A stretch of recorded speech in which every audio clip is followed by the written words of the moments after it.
Hi, നമ്മളിന്ന് വന്നിട്ടുള്ളത് പെട്ടെന്ന് ഉണ്ടാക്കാൻ പറ്റിയ നല്ല രുചിയുള്ള ഒരു ഉലുവക്കഞ്ഞിയുടെ റെസിപ്പി ആയിട്ടാണ്. കർക്കിടക മാസത്തിൽ നമ്മൾ കർക്കിടക കഞ്ഞി ഉണ്ടാക്കും. ആ ഉണ്ടാക്കുന്ന കഞ്ഞികളിൽ ഏറ്റവും സിമ്പിളായിട്ട് ഉണ്ടാക്കാൻ പറ്റിയ ഒരു കഞ്ഞിയാണിത്. കാരണം നമ്മുടെ വീട്ടിലുള്ള ഇൻഗ്രീഡിയൻസ് ഒക്കെ വെച്ച് തന്നെയാണ് നമ്മൾ ഈ കഞ്ഞി ഉണ്ടാക്കുന്നത്.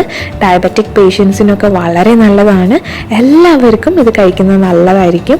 അപ്പോൾ നമുക്ക് ഈ റെസിപ്പി എങ്ങനെ ഉണ്ടാക്കണമെന്ന് നോക്കാം. ഈ കഞ്ഞി ഉണ്ടാക്കാൻ വേണ്ടിയിട്ട് ഞാൻ ഇവിടെ 1/2 കപ്പ് മട്ട അരി എടുത്തിട്ടുണ്ട്. അതായത് നമ്മൾ സാധാരണ ചോറൊക്കെ ഉണ്ടാക്കുന്ന അരി. ഇതിന് പകരമായിട്ട് നമുക്ക് വേണമെങ്കിൽ പുഴുക്കലരിയോ പച്ചരിയോ ഉപയോഗിക്കുക. അതാകുമ്പോൾ കുറച്ചുകൂടി നല്ല ടേസ്റ്റ് ഉണ്ടാവും. അല്ലെങ്കിൽ നമുക്ക് njavara അരി എന്നൊക്കെ പറഞ്ഞിട്ട് മേടിക്കാൻ കിട്ടും.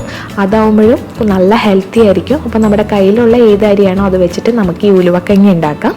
ഇത് നമ്മൾ നന്നായിട്ട് കഴുകിയതിന് ശേഷം നമുക്ക് കുറച്ച് വെള്ളം ഒഴിച്ചിട്ട് ഒന്ന് കുതിർക്കാൻ വയ്ക്കാം. ഞാൻ ഇവിടെ ഒരു 3 മണിക്കൂറോളം ഇത് കുതിർക്കാൻ വേണ്ടി വെക്കുന്നുണ്ട്. അതുപോലെ തന്നെ നമുക്കിവിടെ വേണ്ടത് ഉലുവയാണ്. ഞാനിവിടെ 1 ടേബിൾ സ്പൂൺ ഉലുവയാണ് എടുത്തിട്ടുള്ളത്. അതും നന്നായിട്ട് കഴുകിയതിന് ശേഷം നമുക്കിത് കുറച്ച് വെള്ളത്തിൽ കുതിർക്കാൻ വേണ്ടിയിട്ട് 3 മണിക്കൂർ വെക്കണം.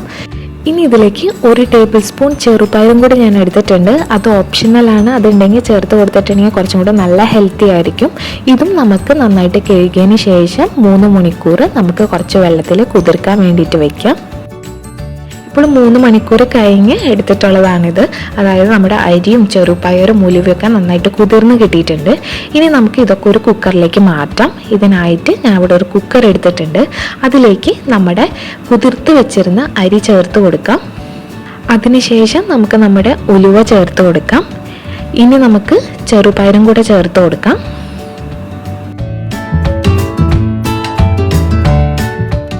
ഇനി ഞാൻ ഇതിലേക്ക് ഒരു 3 കപ്പോളം വെള്ളം ഒഴിച്ചു കൊടുക്കുന്നുണ്ട്. അതായത് നമ്മുടെ ഇഷ്ടാനുസരണം 3-4 കപ്പ് വെള്ളം ഒഴിച്ചു കൊടുക്കുക. എന്നിട്ട് ഈ കുക്കർ അടച്ചിട്ട് ഒരു 3 വിസിൽ വരുന്ന വരെ ഞാൻ ഇതൊന്ന് വേവിച്ചെടുക്കുന്നുണ്ട്. കഞ്ഞി റെഡി ആവുന്ന ആ സമയം കൊണ്ട് നമുക്ക് അതിലേക്ക് അരച്ച് കുറച്ച് ചേർക്കാനുണ്ട്. അതിന് വേണ്ടിയിട്ട് ഒരു മിക്സിയുടെ ചെറിയ ജാറിലേക്ക് ഞാനിവിടെ 3 ടേബിൾ സ്പൂണോളം ചിരകിയ തേങ്ങ ചേർത്ത് കൊടുക്കുന്നുണ്ട്. അതേപോലെ തന്നെ അതിലേക്ക് ഒരു 1/4 ടീസ്പൂണോളം ജീരകം ചേർത്ത് കൊടുക്കുക. അതായത് നല്ല ജീരകം, ചെറിയ ജീരകം എന്നൊക്കെ നമ്മൾ പറയില്ലേ, അതാണ് ഞാൻ ഇവിടെ ചേർത്ത് കൊടുത്തിട്ടുള്ളത്. ഇനി ഇതിലേക്ക് ഒരു 3 ചെറിയുള്ളി അരിഞ്ഞതും അതേപോലെ തന്നെ ഒരു 1/4 ടീസ്പൂണോളം മഞ്ഞൾപ്പൊടി ഞാൻ ചേർത്ത് കൊടുക്കുന്നുണ്ട്. ഇതിൽ നമ്മൾ ചേർക്കുന്ന ജീരകത്തിൻ്റെ അളവ് കുറച്ച് കൂട്ടിയോ കുറച്ചോ നമുക്ക് ചേർത്ത് കൊടുക്കാം. അത് നമുക്ക് ഇഷ്ടമുണ്ടെങ്കിൽ അത് നമ്മുടെ ടേസ്റ്റ് അനുസരിച്ച് നമുക്ക് ചേർത്ത് കൊടുത്താൽ മതി കേട്ടോ.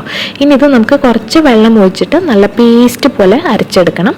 ഇപ്പം ഞാൻ നന്നായിട്ട് ഇത് അരച്ചെടുത്തിട്ടുണ്ട്. ഇനി നമുക്ക് നമ്മുടെ അരിയൊക്കെ വെന്തതിന് ശേഷം അതിലേക്ക് നമുക്ക് ഇത് ചേർത്ത് കൊടുക്കണം. അതുവരെ നമുക്കൊന്ന് മാറ്റി വയ്ക്കുക. ഇപ്പോൾ നമ്മുടെ 3 വിസിലൊക്കെ കഴിഞ്ഞ് അതിൻ്റെ പ്രഷറൊക്കെ പോയതിന് ശേഷം ഞാൻ തുറന്ന് പിന്നെ വീണ്ടും നമ്മൾ ഇവിടെ തിളപ്പിച്ചുകൊണ്ടിരിക്കുകയാണ്. അപ്പോൾ 3 വിസിലിൻ്റെ പകരം ചിലപ്പോൾ 4-5 വിസിലൊക്കെ വേണ്ടി വരും. അത് നമ്മുടെ അരിയുടെ ഒക്കെ ഡിപ്പെൻഡ് ചെയ്തിരിക്കും.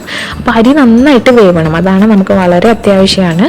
അതിനുശേഷം നമ്മൾ ഒരു തവിയുടെ ബാക്ക് സൈഡ് കൊണ്ട് ഇങ്ങനെ നന്നായിട്ടൊന്ന് ഉടച്ചു കൊടുക്കണം. അപ്പോഴായിരിക്കും കഞ്ഞി നല്ല ടേസ്റ്റ് ഉണ്ടാവുക. അപ്പോൾ നന്നായിട്ടൊന്ന് ഉടച്ചു കൊടുക്കുക. അതിനുശേഷം നമ്മൾ നേരത്തെ അരച്ച് വെച്ചിരുന്ന തേങ്ങ ഉണ്ടല്ലോ, അത് നമുക്കിതിലേക്ക് ചേർത്ത് കൊടുക്കാം. എന്നിട്ട് നന്നായിട്ട് ഇതൊന്ന് നമുക്ക് മിക്സ് ചെയ്ത് കൊടുക്കാം.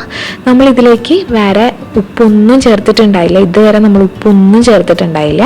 അതുകൊണ്ട് നമുക്ക് ആവശ്യത്തിന് ഉപ്പ് ഈ സമയത്ത് നമുക്ക് ചേർത്ത് കൊടുക്കാം. എന്നിട്ട് നന്നായിട്ട് മിക്സ് ചെയ്തതിന് ശേഷം നമുക്കിത് നന്നായിട്ട് ഇതൊന്ന് തിളപ്പിച്ചെടുക്കാം. ആ കഞ്ഞിയുടെ ഒരു കറക്റ്റ് പരിവാകുമ്പോൾ നമുക്ക് ഫ്ലെയിം ഓഫ് ചെയ്യാം. ഇപ്പോൾ നമ്മുടെ കഞ്ഞിയൊക്കെ നന്നായിട്ട് തിളച്ച് വന്നിട്ടുണ്ട്. നമ്മുടെ കറക്റ്റ് ആ ഒരു കഞ്ഞിയുടെ പരിവായിട്ട് കിട്ടിയിട്ടുണ്ട്. ഞാനിവിടെ ഫ്ലെയിം ഓഫ് ചെയ്ത് കൊടുക്കുകയാണ്. അപ്പോൾ നല്ല കട്ടിയിലൊക്കെ വേണമെങ്കിൽ കുറച്ച് നേരം കൂടെ ഒന്ന് വറ്റിച്ചെടുത്താൽ മതി കേട്ടോ. അതേപോലെ തന്നെ ഉപ്പൊക്കെ നോക്കിയിട്ട് ആവശ്യമുണ്ടെങ്കിൽ ചേർത്ത് കൊടുക്കാം.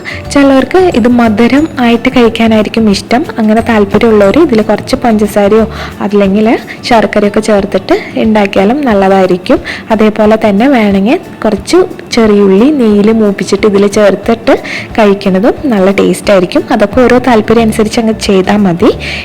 ഇനി നമ്മളിവിടെ കുക്കറിൽ നിന്ന് ഈ ഉലുവക്കഞ്ഞി എടുത്ത് മാറ്റാണ്.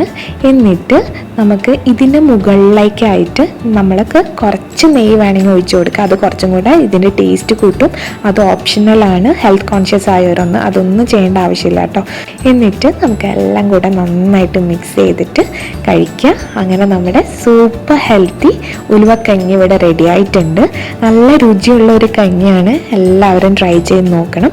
ഈ റെസിപ്പി ഇഷ്ടപ്പെട്ടിട്ടുണ്ടെങ്കിൽ വീഡിയോ ലൈക്ക് ചെയ്യാനും ഷെയർ ചെയ്യാനും കമൻറ്റ് കമൻറ്റ് ചെയ്യാനും മറക്കരുത്. അതേപോലെ തന്നെ സബ്സ്ക്രൈബ് ചെയ്യാനും മറക്കരുത്. താങ്ക്